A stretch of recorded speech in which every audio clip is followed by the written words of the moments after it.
Tired of excess, let him know I ain't the one. Gallop like a pony little bitch, I'm from Canada. Bitch, I'm toxic, watch me in the last page. Slice on my choker and it's one of bigger rings. What's up, Instagram? What's up, YouTube? Wow, it's been a long time. It's been a long time since I've done a video. But I've been craving to do this for like the longest time. Like almost every day I wake up and I think, I need to make a vlog. I need to vlog my experiences. This video in particular is about a time when I took a random trip to Brooklyn, New York for an art show. And I have so much footage from this art show. I was showing my partner like, yeah, I went to this thing, and I was just showing them all these pictures of this thing that I went to last year. My intention when I recorded everything I recorded was to vlog, and I never did.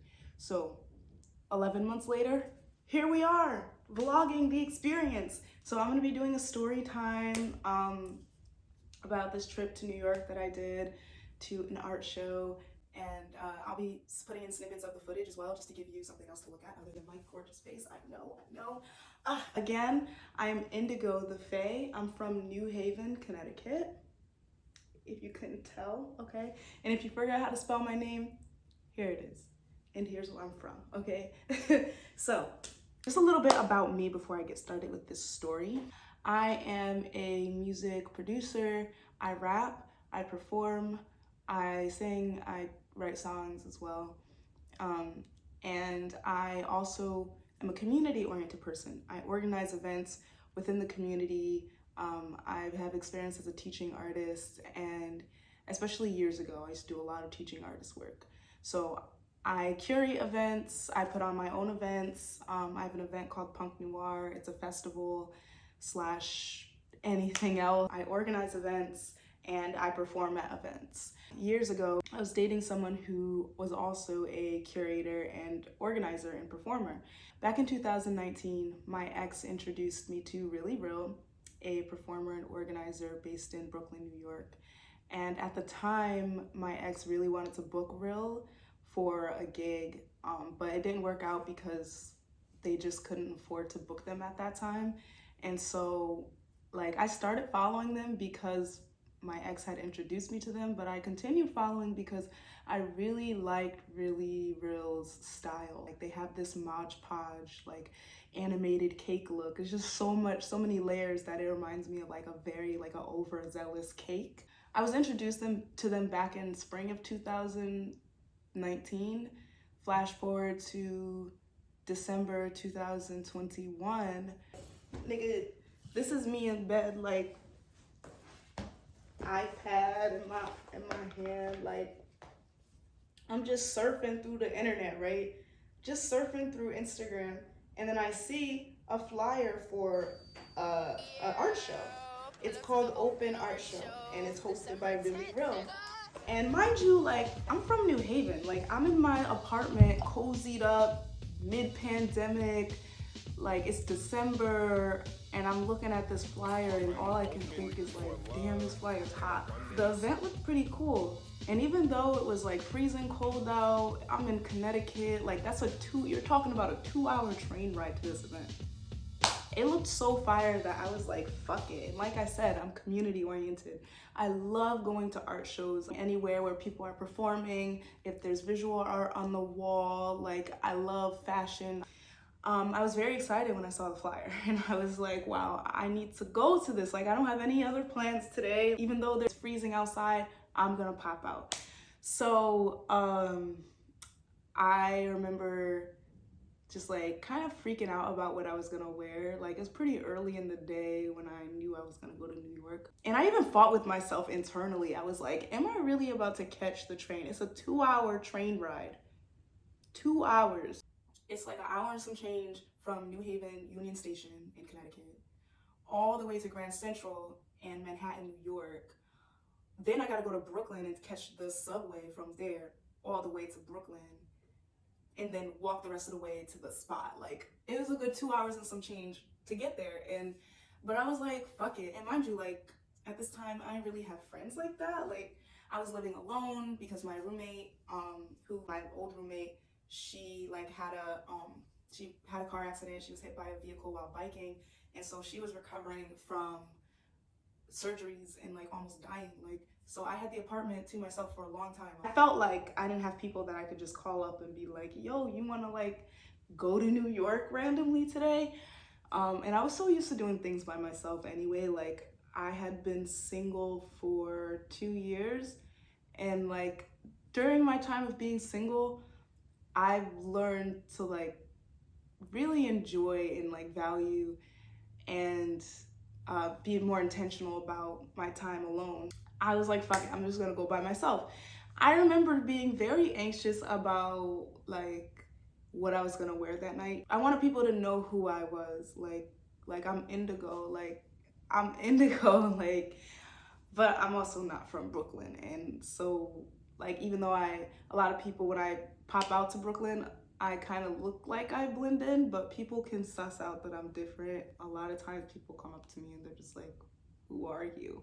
So I wanted to dress like how I dress kind of like when I perform, but I wanted to be comfortable. And so I settled on this outfit. It was like a mesh bra with a like a colorful jacket that I got off Shein, and then some purple pants and some shoes that I got from YRU.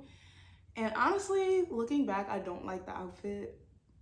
I just don't. But anyway, so I got dressed. I wanted to be warm, I wanted to be comfortable, and I wanted to be cute. So I came up with this outfit. I drove to this spot downtown called The Bowl, what people call The Bowl. And basically it's a skate bowl in the middle of downtown. Not in the middle, but it's in a parking lot downtown New Haven. Created by my boy Jay and Steve.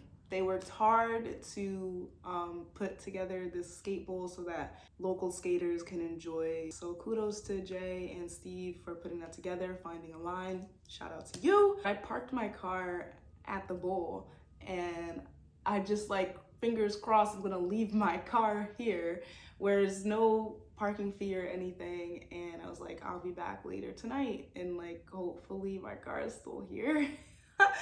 And I'm heading to the train station. In my head, I'm thinking like I can turn back any second. So I hopped on that damn train and I was on my way to New York. The entire time I'm listening to like Tommy Genesis and Unique. I'm listening to a little bit of Princess Nokia because she's from New York. I'm just like vibing in my head and listening to all these artists that I'm inspired by. I'm like, wait, I'm going to see a show curated by Rilly Ril. I should listen to some Rilly Ril music. Her rapping is like really on point. It gives like soul, like new soul, but it has that like funky pop twist to it. Like, it's not the type of music that I listen to generally, to be honest, but I could really appreciate the art form, and I was really excited to see them perform in person because I've been following them for some time. I could kind of get a gist that they were a serious performer and someone who's like all about their craft. It just seems in every aspect they just live and breathe the art, and so I was really hyped to see that in person, and I wanted to immerse myself into the Rilly Ril experience. So the train pulls up to Grand Central. People are all going super fast. If you don't know where you're going, I guess it's easy to get lost. That's why I keep my Google Maps app on deck. So it's about a 30-40 minute ride to Brooklyn. I'm seeing amazing, like, cool people on the train. I'm gonna take back the amazing part because like I don't know these people. I saw some cool people on the train. I'm feeling like, ooh, like this is where I belong. Anyways, but I don't really talk to nobody because I'm shy.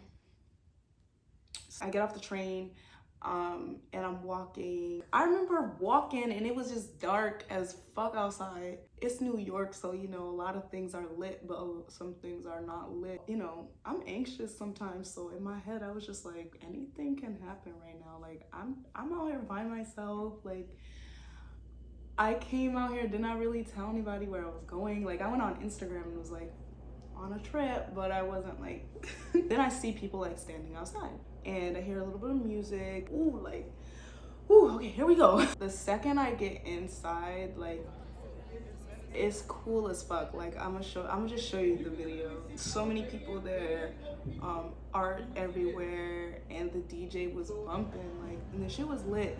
They had two hosts, one of which was this guy, Radio. I'm gonna show you this picture right here. I saw somebody else with a plushy bag. Mind you, this is the only bag I came with. I went all the way to New York with just a plushy bag. Choose happiness. And yes, I'm about to pack a bowl. After I looked around a little bit, I went straight to the bathroom to roll a joint. Like, meanwhile, people are outside like knocking, trying to get in. Anyway, I rolled my shit and then I immediately went outside to smoke it. Ugh. I ended up running into some cool people outside the venue, so I started passing my joint. So we started talking and I gave them a bit of advice about how to get funding for their projects. I'm a community-oriented person. I like to make sure we are uplifting and furthering our cultures and developing artistically and socially. So I told them that, like, look up grant programs within your city, look up nonprofits that support artists, because like they literally get millions of dollars, hundreds of millions of dollars that they have to spend. If you're pitching your idea to a foundation dedicated to the work of living artists, then you will find a funder who sees your dream and is willing to put down the money so that you can further your aspirations. Yeah. We got into that deep conversation and they were very inspired. They told me that next time I'm in New York, let's do a photo shoot. I completely forgot this person's information. So person, if you're watching, hit me up. I say I'm community oriented, but I constantly forget people's names. In the spirit of the fact that we were smoking at that time,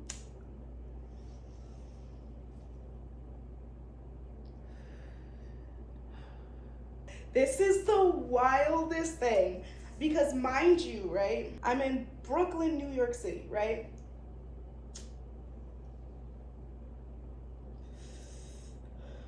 I came out there on a whim. Back in the day, like 2019, 2018, 2017, all of that, I had connects in New York. There are people that I could hit up to be like, yo, can I stay tonight and shit. I didn't know anybody like that anymore. And during the pandemic, a lot of them graduated and moved elsewhere, or just got sick of the city and moved somewhere else. Like, niggas don't want to give back, so they move somewhere else.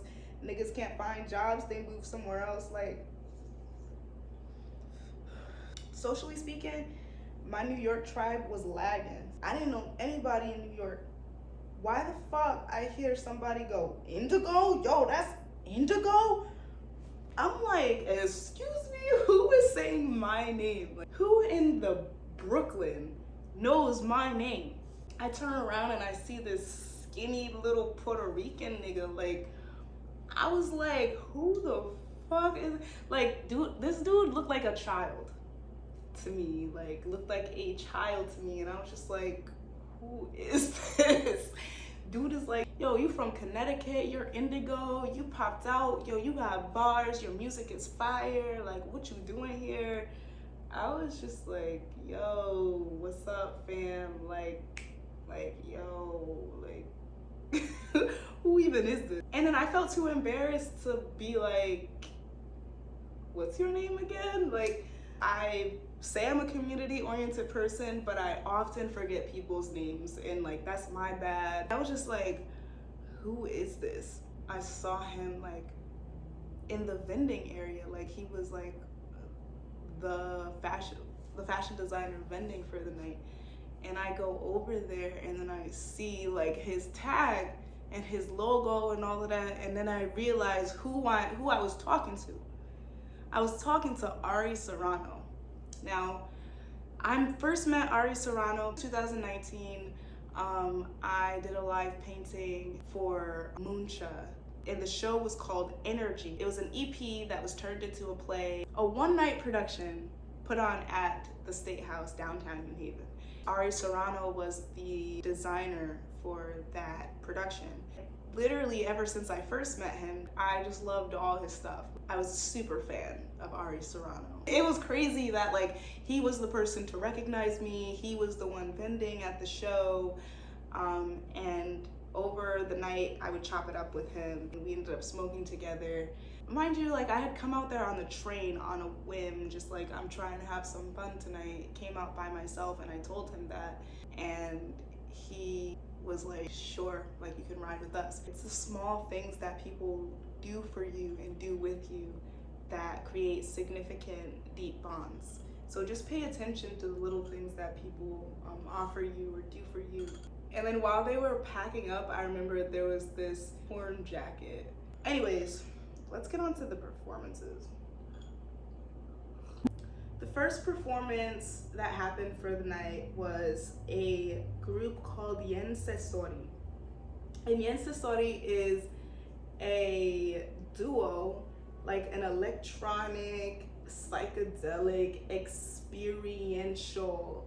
Yo, honestly, that performance fucking blew my mind.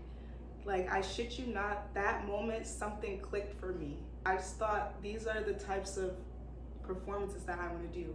Like, full productions, everything is spell work. Everything on the stage, every movement, every sound, every prop is intentional. It is conjure, because it all comes together to manifest. And I felt like Rilly Ril did a great job curating, and as an audience member, I felt immersed into the world that is Brooklyn, New York, that is alternative music, that is Rilly Ril. And I thought Storytime was a great segue into what Rilly Ril had prepared for us for the rest of the night.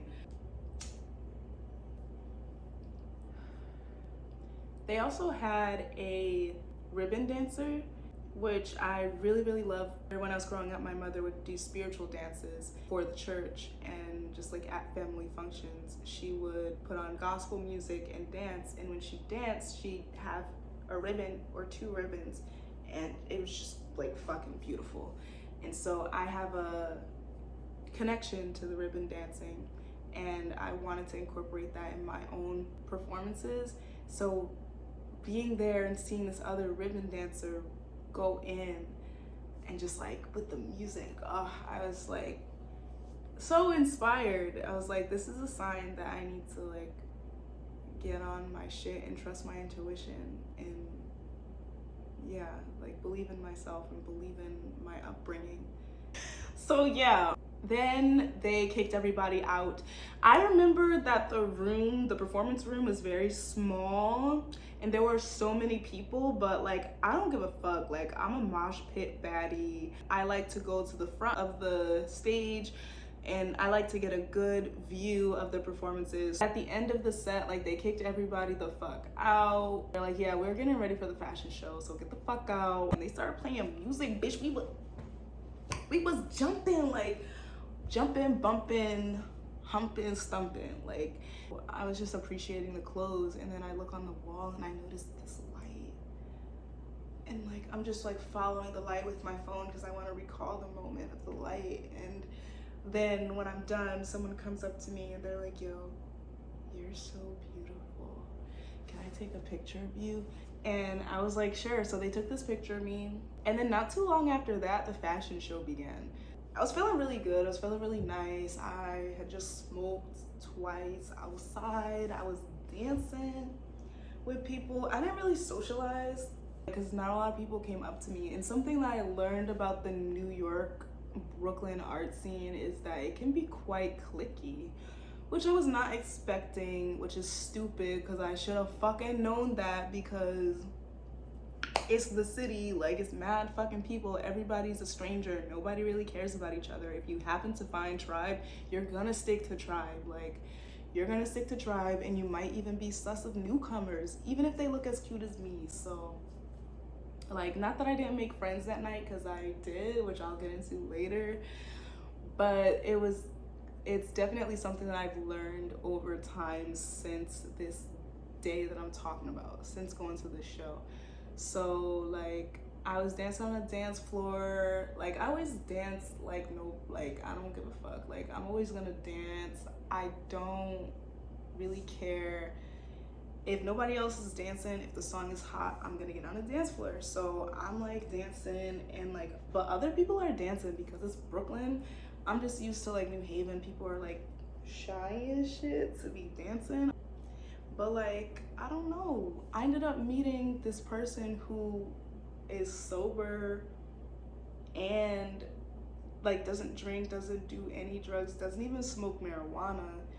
And this person had the energy to host the very event that I'm talking about. I'm talking about Radio World. Radio World is quite popular in Brooklyn. I didn't know this at the time.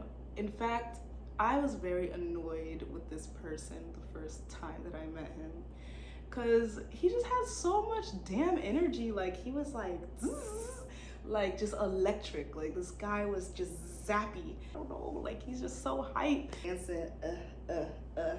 And I noticed this person has a plushie bag, so we take a picture together, and Radio World hops into the picture and like photo bombs the photo. Like, I felt like he was so short. I wasn't like that annoyed, but I was just like, who is this guy? Like who are you? And like, I was in my platform, so you know I was like,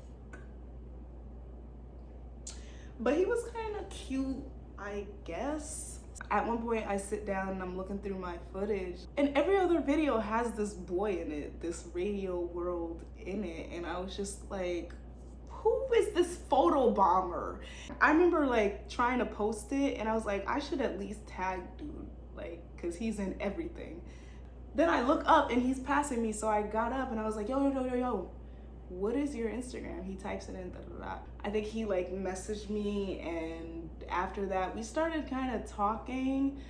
That's a whole other story time. That's honestly, that story is not even done.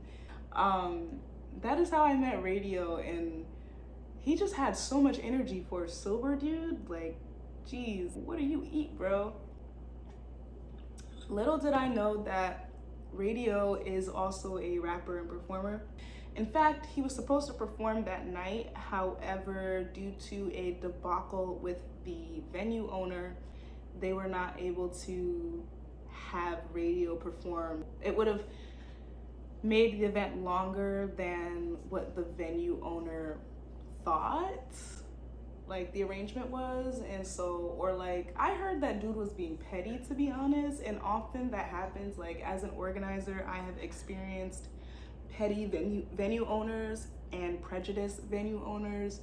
So yeah, I think that that's something that they experienced that night based on hearsay, which is a shame. Like, honestly, it's so important for artists to have their own spaces, to be able to host their own events, and to be able to create their art, to have studios for these things, because so many venue owners just don't really care about the creative process, and they don't really care about the artists, and they're just in it for the money. And then there's also the conditioning of hate that a lot of people bring into their own psyches. What am I trying to say? I'm trying to say niggas be racist, niggas be homophobic, niggas be transphobic, and niggas be toxic as fuck. A lot of people who are like that, perpetuating hate, are often like people who have privileges, such as access to spaces or access to funds. The shit is corrupt, and it's a shame that any of us creators, whether you're in Connecticut or in New York, having to deal with that is honestly bullshit, and we need to burn this motherfucker to the fucking ground and build it up. Okay, I'm on my new Eden shit, so join it or get the fuck out the way. Anyway, so Radio wasn't able to perform that night, but it didn't stop him from having this positive, high ass energy. Like, when I say this nigga was Pikachu, yeah, then the next person went on stage, like, not long, yeah, we were all dancing, then the next person went on stage, and honestly, I didn't really get that performance on video. I think I got like a small little video, and no shade to the band, but I just wasn't feeling the music, so I zipped. But shout out to the band anyway, because I fuck with artists in general. Don't give a fuck if I listen to your music or not. If you are a living artist, if you are a black artist, okay, if you are a queer artist, I love you and I support you and I want you to be out here doing your thing. So shout out to the band, go check out their stuff. Yeah, so like I'll say something about me is like I don't really enjoy like what I call posh art. I don't like stuff that's like a variant of the commercial brand that people often default to, like radio music. Like no pun intended, because I was just talking about radio, like, but radio music where it's like the same couple songs over and over again, or like the same like sound regurgitated. Like, we get it. I'm more into the grungy, like the underground gritty like punk shit, and I feel like this was like, it was punk but it was like soft punk, and I'm not usually into stuff like that. Like I'm just not really into stuff like that, but it's not that I can't appreciate it. And so I just felt really appreciative of the creations of that night. Oh, I forgot about the fashion show. So the fashion show happened. I got a cute video of it. It was dope. I noticed like some of the models appeared more experienced than others. I thought that was kind of cool, to be honest, because I was just like, they really like put it together and included people of all aspects of the art scene, like people who are experienced, people who aren't experienced, beginners, newcomers, rising, descending artists. Like, we're all here and we're all celebrating in unison. I think the show is incredible. Rilly Ril did a great job. So finally, Rilly Ril went on stage. Fucking amazing. You know I had to be at the front. I got some incredible shots, videos, pictures. The music was just like, I remember just feeling so warm and welcome. I mean, the event was called Open, and I felt like I was like coming in to another realm and being welcomed and held. I really like that there was a bed on set. Sick, bro.